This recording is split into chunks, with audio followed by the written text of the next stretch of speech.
Hello mga boss, welcome back to our backyard farm ulit. So ang gagawin natin ngayon mga boss, magpapay tayo ng kusot ng ating barn o coop. So papakita ko sa inyo kung paano ako magpapalit at tuwing kailan ako nagpapalit.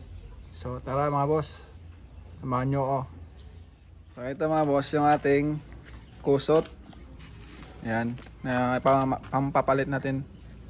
Dalawang sako, kasya na yan. So ito yung papalitan natin. Medyo marumi na. Pero bago yan mga boss, kailangan natin silang palabasin. Kasi may stress yung mga yan para maiwas tayo sa stress. Yan. Hawakan mo din. Palabasin ko lang sila bago tayo magpalit. Kasi pag pinasok niyo yung sako mga boss, magliliparan yung mga yan. Tapos magwawalis pa tayo, lalong lilipad yan.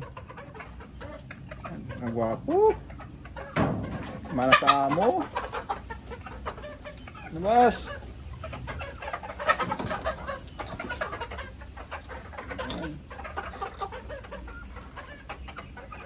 Sa ngayon mga boss, for your eyes only muna yan.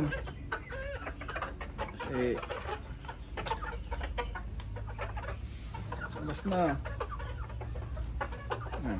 Saka tayo ngayon maglinis. Yan. Sa mga magtatanong mga boss kung tuwing kailan tayo magpapalit ng kusot, once a month tayo nagpapalit ng kusot mga boss. Yan.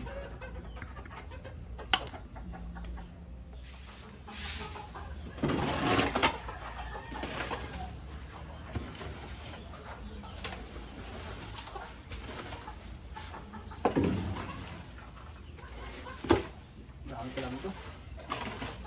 Siguro ang tatlong sako yung loob nito.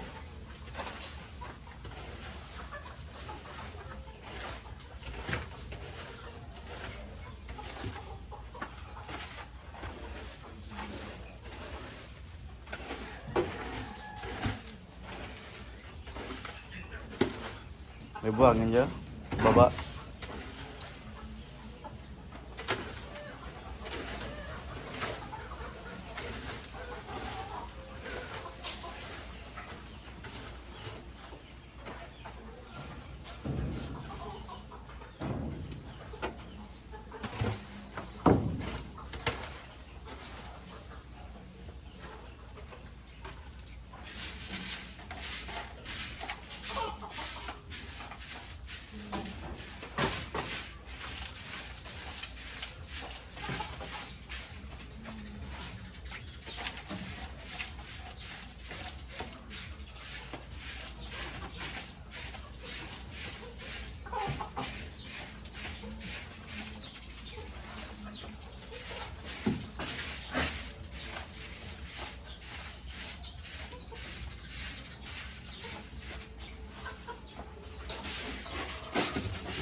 Ayan mga boss, malinis na.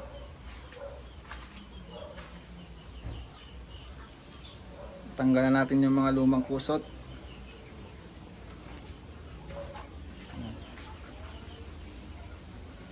Ngayon nalagay natin yung pampalit natin. Ito.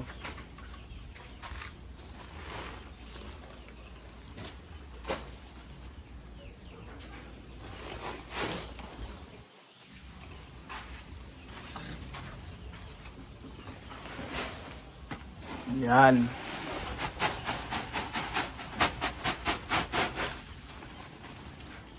Hayaan lang natin dyan sa gitna mga boss. Sila na magkakaskas niyan. Sila na magkalat.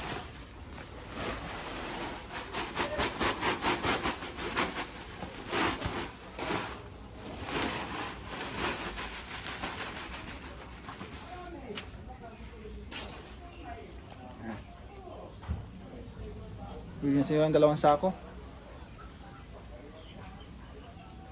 May halong buhangin-buhangin naman yan eh. Ayun o. Yung mga buhangin kasi mga boss, nakakatulong din yan. Kinakain nila yung maliliit na bato-bato. Yun yung para mabilis lang magtunaw ng pagkain.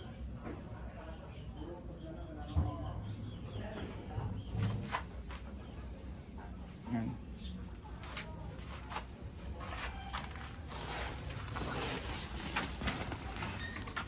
Ito yung ano natin, no?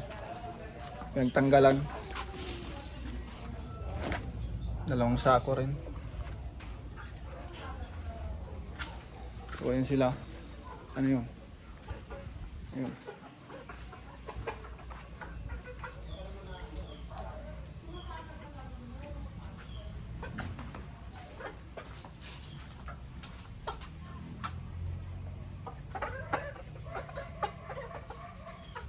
Malalaki na sila mga boss. Magkano pa lang yan mga boss ha? Going 3 months pa lang yan sa April 19. So ganyan na sila kalalaki. Ayan o. Mula na yung palong nila. Yun, mga ano na yun o. Nagmamature na yun o. Yan. Yan yung tumitilaok sa kanila eh. Ang ganda ng ano, ng istasyon nila.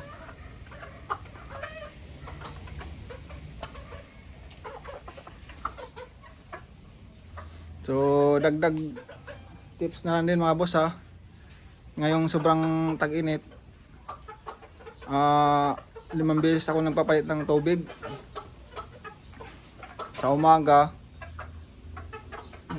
pagkatapos magpatuka, tapos 10, tapos 12, tapos 3, tapos sa hapon ng patuka alas 5 para iwas sipon, iwas heat stroke na rin sa mga manok natin. Kasi napansin ko kasi mga boss, nung 3 beses lang ako nagpapalit, umaga, tanghali, hapon, ano sila, naglalaway. Tapos nung hinawakan ko yung tubig sa tanghali, nung bago magpalit na ng tanghali, tubig ng umaga, maligam-gam siya. So sabi ko, kaya siguro nagkakasipon. Naglalaway-laway sila. Gawa nung uminom sila ng tubig sa tanghali, maligam-gam na. So yun, nawala na nung nagpalit na ako ng 5 beses sa isang araw. Pero ang standard ko talaga, pag hindi sobrang init, 3 beses lang, umaga, tanghali, tsaka hapon. Ngayon sobrang init talaga. Ayan. Zero pa yung bubong natin. Ayun, Kaya 5 beses ako nagpapalit, yun, nawala naman yung laway-laway nila. Yung sipon na medyo tubig lang naman sa ilong. Ayan. So, yun lang mga boss. So thank you, please subscribe to our channel para sa mga susunod na video natin at para ganahan naman tayo mga boss. Yun, thank you mga boss, ingat palagi, God bless.